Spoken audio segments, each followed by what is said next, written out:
The Ford EcoSport takes the underpinnings of the brand's Fiesta supermini and reworks them to better tackle the urban jungle. This may be a late arrival in the small crossover class, but it brings the segment something different in a cute but rugged package that target buyers will probably like. Compromises have been made with its approach, but if you're city-bound but adventurous at heart, there'll be plenty to like here.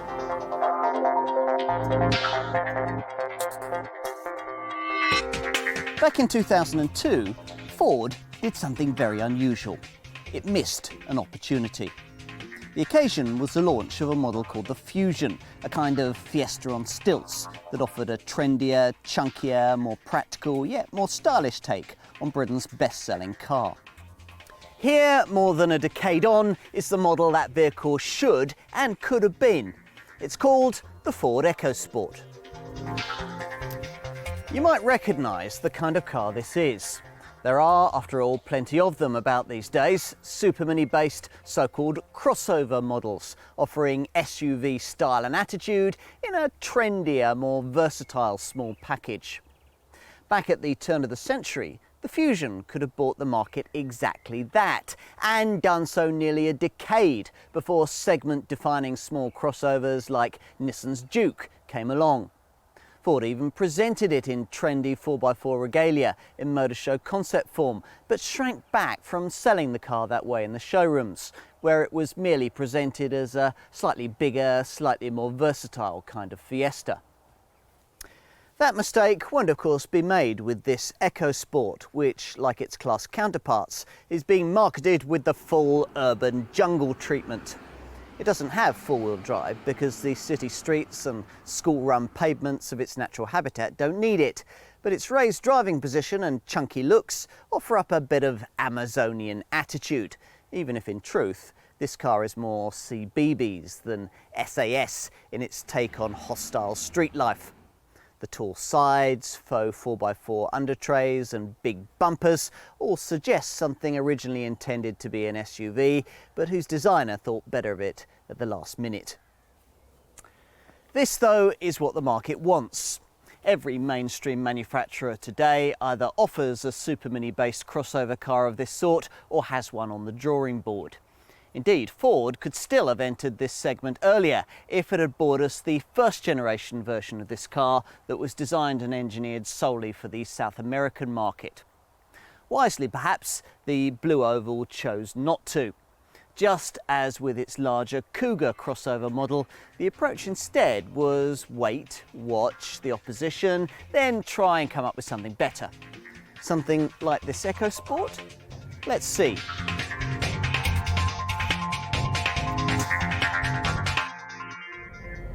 The news that this car is based on a Ford Fiesta should certainly set you off in a positive frame of mind when it comes to the drive on offer. The issue, though, is one of exactly what would happen to a Fiesta if you gave it a lofty 200mm ride height, a bit of extra weight and a chunky high-riding body. After all, even Ford's chassis engineers aren't miracle workers. In the event, it seems like they're pragmatists. From their point of view, though it would have been nice to have been able to give this car the sweet handling sharpness of a Fiesta or a Focus, that would have entailed ride quality firmer than most typical small crossover segment buyers would probably want. People with no need and even less desire to throw their cars about. So the EcoSport development team chose instead to put their efforts into ride and refinement. So, though this car corners with more body roll than I thought it might, it rides far better than I ever thought it would. Better than any other car in this class, in fact. It's also quieter than any other small crossover I can think of in this segment. That and the supple ride together make this one of the few models of this kind in which I'd very happily undertake a long journey. Of course, the exact level of refinement you get will be heavily influenced by the choice of engine you make. There are actually three options. The least powerful of the trio, the 90 PS 1.5 litre TDCi diesel, offering the most pulling power, though even there we're only talking about a modest 203 Newton meters of grunt, which probably won't be sufficient if you were thinking of doing a bit of serious towing. Here, 62 miles an hour is 14 seconds away from rest, en route to a maximum of just 99 miles an hour. Most EcoSport buyers, I'd imagine though, will want one of the petrol options. Perhaps that'll be the normally aspirated 112 PS 1.5 litre variant that manages 62 miles an hour in 13.3 seconds on the way to 107 miles an hour. Now, this is the only unit you can order with optional 6-speed power shift automatic transmission, though bear in mind that if you take up that option, the weight that your EcoSport can potentially tow will fall from 750 kilograms to a mere 400 kilograms. Overall, the best engine option is probably the one I'm trying here, a 125 PS 1 litre EcoBoost petrol model, which manages to be significantly more economical than the base petrol variant, while still managing to improve upon that car's performance figures. Here, 62 miles an hour from rest occupies only 12.7 seconds on the way to 112 miles an hour. Plus, there's about 30 kilograms less weight in the nose with this smaller 3-cylinder engine fitted, which means that turning to corners feels a touch sharper. Or at least it would if there were a bit more feel from the electric power steering. Still, as I've already suggested, this car isn't designed for handling heroics. Instead, it'll be at its happiest in an urban jungle you'll be able to tackle from a raised driving position over 150 millimeters higher than that of a Fiesta. The light power steering will help here, as will the slick 5-speed gearbox and a decently tight 10.6 meter turning circle. In fact, the only real issues arise when the time comes to reverse into a parking space. That's the point when you'll find your rear view somewhat compromised by the huge tailgate mounted spare wheel. It tacks another 20 centimeters onto the back of the car and makes the distance to what you're reversing towards that bit trickier to gauge. Rear parking sensors are optional, and I definitely recommend forking out for them. I should probably finish by talking about off-road capability, but then again, perhaps on second thoughts, maybe not. That might just encourage people to go places with this car that possibly they shouldn't. I say possibly because this EcoSport isn't quite as feeble in this regard as you might expect. True, you don't get the optional 4-wheel drive system that Ford offers on this car in South America. Apparently there'd be no demand for it here. Or any kind of Peugeot 2008 style grip control system to maximise the front end grip. You do have. On the other hand though, the 200mm ground clearance figure I mentioned earlier means that this car sits higher off the ground than some RAV4 style soft-roading SUVs, which means that in the very unlikely event of an owner fitting it with a proper set of winter tyres, it would probably get you a surprisingly long way. Ford talks bullishly of a 22.1 degree approach angle, a 35 degree departure angle, and a wading depth of 550 millimeters.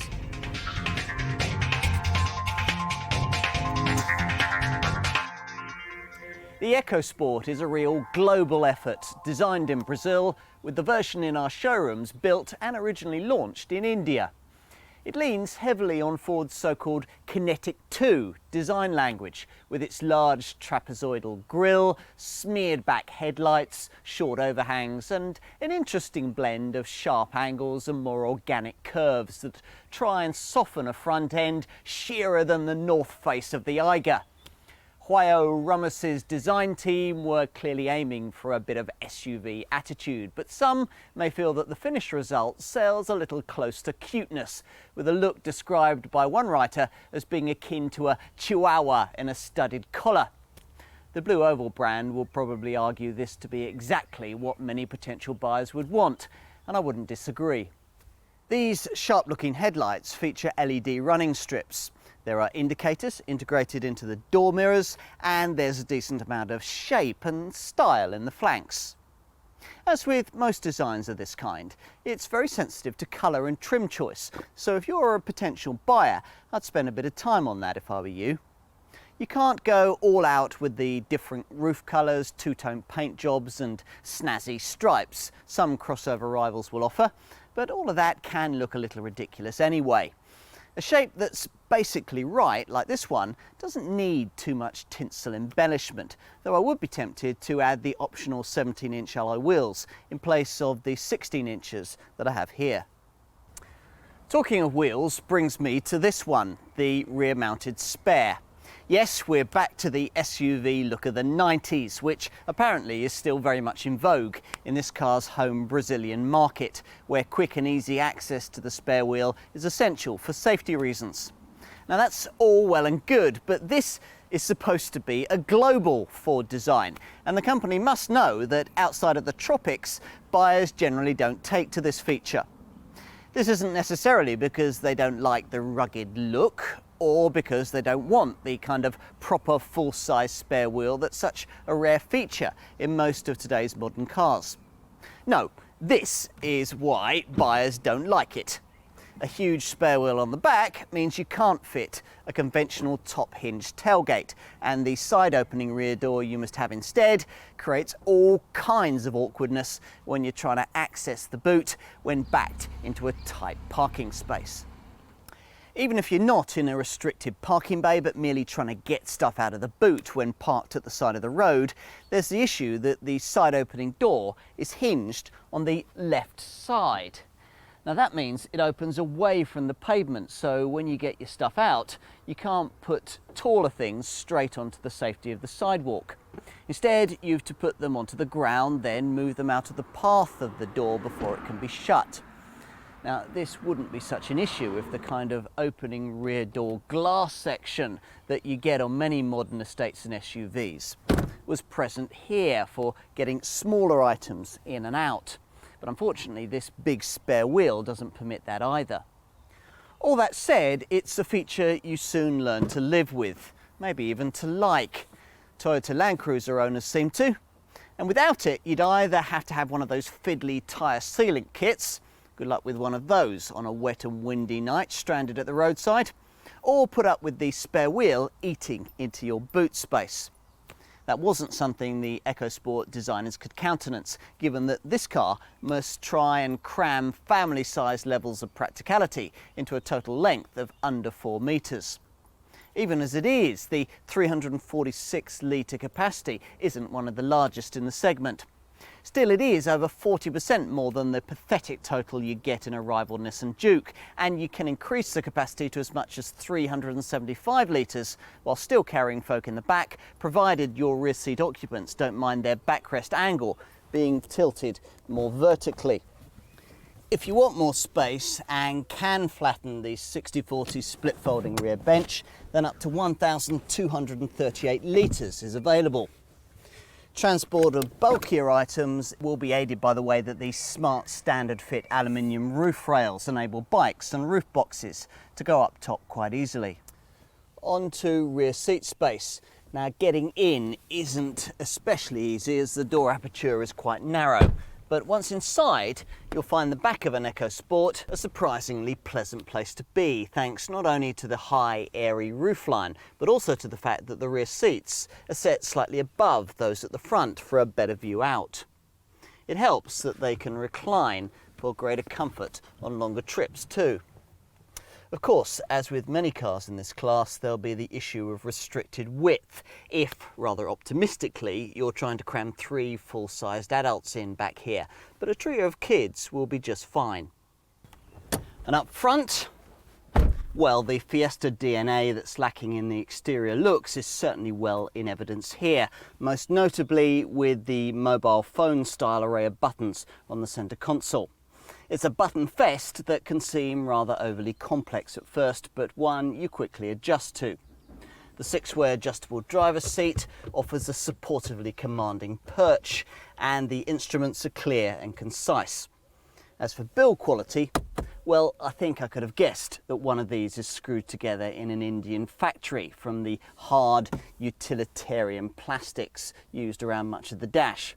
Still, it all feels solid, and Ford's European division has done its best to plush things up with this smart gear stick and leather-trimmed multifunction steering wheel. It's a practical cabin too. The odd coat hook would have been nice, but in terms of stowage space, owners are undeniably well provided for. with no fewer than 20 different cubbies and compartments for things like phones, sunglasses, coins, bottles, drinks cans and chocolate bars. You get properly sized door bins, able to swallow a 1.5 litre bottle of water.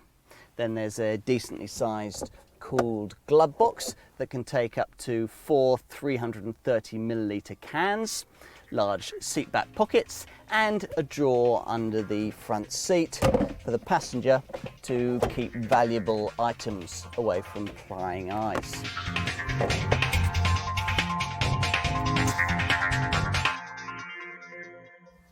Expect to pay somewhere in the £15,000 to £17,000 bracket for your EcoSport once you've allowed for a few well-chosen extras. The range itself is pretty simple. A basic petrol 1.5 litre petrol unit with the £1,500 option of power shift 6-speed automatic transmission, or the preferable and much more efficient manual gearbox 1 litre EcoBoost petrol variant that I'm testing here. The other alternative that Ford expects around 35% of buyers to choose is the modestly powered 91 brake horsepower 1.5 litre TDCi diesel. On to the value proposition all that represents. As usual, for proper comparisons, you'll need to be comparing apples with apples by looking at supermini rather than family hatchback-based crossover models. In other words, if it makes more sense, cars in the Nissan Juke segment rather than the Nissan Qashqai class.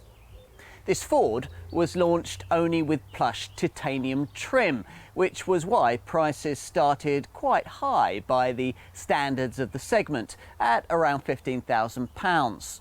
Rival models like Nissan's Juke, Peugeot's 2008 and Kia's Soul can all look cheaper because they all come in price-leading base trim guises. But if you actually match these cars spec for spec against an equivalent EcoSport, you'll ultimately find that there's not a lot in it. Ford hopes that potential buyers will be won over by this car's sharp handling and clever connectivity options. Won over enough not to consider saving a few thousand on cheaper small crossover competitors like Renault's Captur and Dacia's Duster? Perhaps. The Renault is another car of this kind that's less rewarding than this Ford at the wheel, while the Dacia's poor running cost returns and lower residual values will eat substantially into the savings you'd make when originally buying it. Before we leave discussion of potential alternatives to this car, it's probably also worth mentioning that for the kind of money Ford is asking here, you could also get yourself a base version of a compact crossover sized closer to something in the bigger Qashqai class, in the form of something like a Suzuki SX4 S-Cross or a Mitsubishi ASX. Other compact crossover models that try and straddle the gap between something Juke-shaped and something Qashqai-sized will all, in rough terms, cost you £2,000 to £3,000 more once you start comparing like-for-like engines and spec against this EcoSport. Now here I'm talking of cars like Vauxhall's Mokka, Skoda's Yeti, Mini's Countryman and Jeep's Renegade. If, having considered all of this, you're tempted towards ownership of this car, then you'll be wanting to know exactly what's included as standard across the range. And the answer is that plush titanium trim sees this car come very well equipped indeed.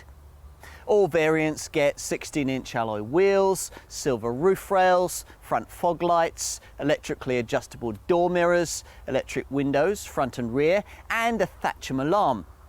Inside there's keyless entry and start, automatic temperature controlled air conditioning that also cools a glove box able to hold 6 330 millilitre cans, a decent quality stereo featuring USB and aux-in sockets with controls on the leather covered steering wheel, a trip computer, a height adjustable driver's seat and, thank goodness, a proper full-sized spare wheel.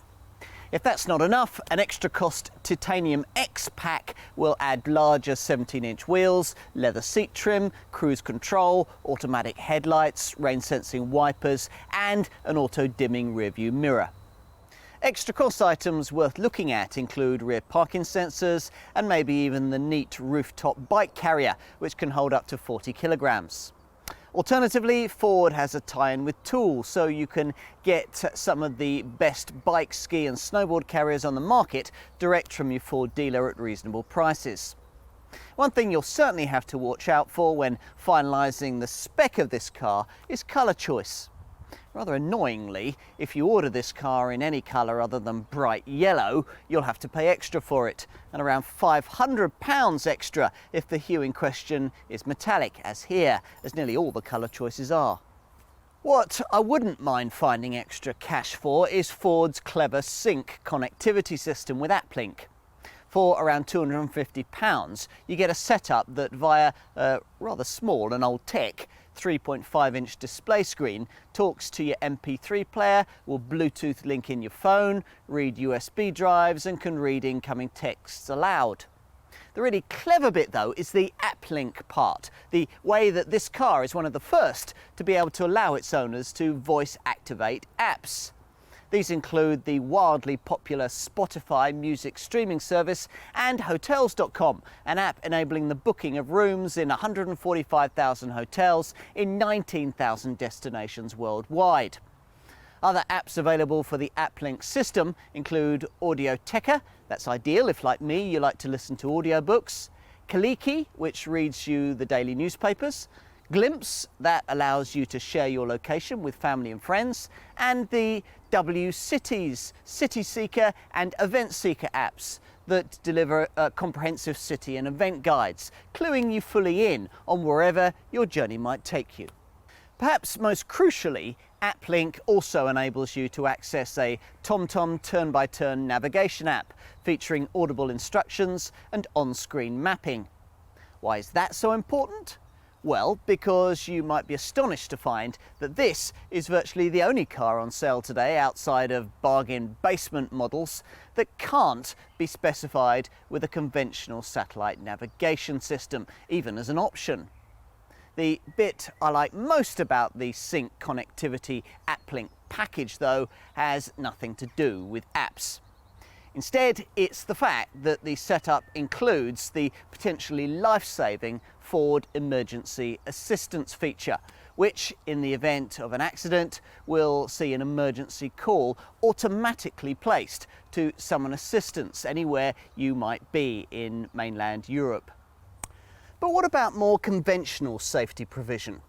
Well, the various elements provided are all integrated under Ford's Intelligent Protection System. This gets as many of the electronic safety features as possible talking to one another to ensure a coordinated response should you get out of shape or try to drive your EcoSport into something solid. You certainly aren't going to feel hard done by in the airbag department, this Ford being fitted with twin front, side and curtain airbags, plus a driver's knee bag. The seatbelts feature load limiters and pretensioners, plus there are anti-submarining seat bases and Isofix child seat mountings on the outer rear seats. This all contributed to an excellent 93% score in Euro NCAP testing for interior occupant safety. The not so good news is that the body shape of this EcoSport resulted in a so-so 58% result for pedestrian safety, so don't step out in front of one. Fortunately, plenty of thought has gone into how owners can avoid collisions in the first place, and to that end, there's plenty of electronic assistance. Unfortunately, the hill holder system that'll stop you drifting backwards at junctions and acquainting following drivers with your full-size spare wheel is, for some reason, fitted only to the automatic variant. But you will get the usual expected aids for braking, traction and stability control, plus tyre pressure monitoring.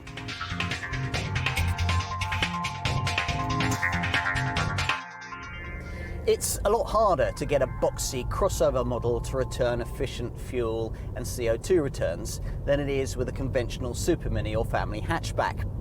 To illustrate the point, let's take the 1 litre EcoBoost petrol-powered EcoSport model that I'm driving here.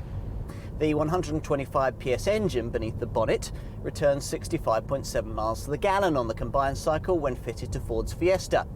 Here it manages 53.3 miles to the gallon, which is a bit of a drop, but probably acceptable given the extra weight this car must cart around. It's a similar story when it comes to CO2, the Fiesta's 99 grams per kilometre showing falling to 125 grams per kilometre here. The other issue in both cases is whether the quoted stats are actually achievable in day-to-day driving. At least the government believes them, which is good news from a tax point of view. Whatever the reality, an EcoBoost EcoSport will certainly be a lot more economic to run than an ordinary base 1.5 litre petrol-powered variant. That 1.5 litre car managing 44.8 miles to the gallon on the combined cycle and 149 grams per kilometre of CO2. Mind you, even that is still better than you get in equivalent versions of close rivals like Vauxhall's Mokka or Kia's Soul. Inevitably though, the cheapest way to run an EcoSport is to choose the diesel version, which is why Ford reckons this variant will mop up around 40% of all UK sales. The 120 grams per kilometre of CO2 reading isn't anything to write home about for a supermini based diesel model, but most owners will probably be quite happy with the predicted 61.4 miles to the gallon combined cycle fuel showing. This achievable even without the stop and start system that the 1 litre EcoBoost petrol variant alone offers as standard. A shift indicator on the dash is there to help owners achieve fuel efficient gear changes. What else? Well, the residual should be par for the mainstream contenders in this class, and there's the usual 3-year, 60,000 mile warranty, extendable to a 4th or even a 5th year for not a lot extra. Plus, you get a year's roadside assistance included too. Insurance groupings start at Group 9 for the diesel, rise to 10 for the 1.5 litre petrol, and top out at Group 11 for this 1 litre petrol EcoBoost variant.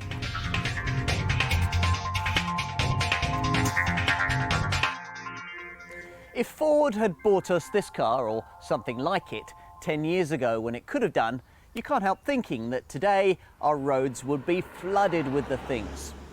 As it is, the EcoSport is a late arrival to an already oversubscribed small crossover market sector that's bursting with alternative talent. Still, a fashionably tardy arrival at any party can always work to your advantage, and in developing this model, the Blue Oval brand has clearly studied the segment's existing offerings and sought to provide something a little different. You can see that by the way it goes against the grain in this class. Things like the high ride height, the side-opening tailgate, and this car's refusal to prioritise sporty handling, or mark it out as a different way to go. In truth, all of these things were forced upon this design by the fact that, despite the global car claims, this model was first and foremost developed for a South American market rather than a European one. That doesn't mean that the EcoSport can't work here though. It's good looking, fashionable and practical. Ride and refinement are almost class leading. It's very well equipped across the board. And the Sync connectivity app-link system is just brilliant. All these reasons will combine with the small crossover segment's current popularity to ensure that Ford will probably sell as many of these as they can import. My daughter, for example, would love one. It is, as ever, a case of giving the market what it wants.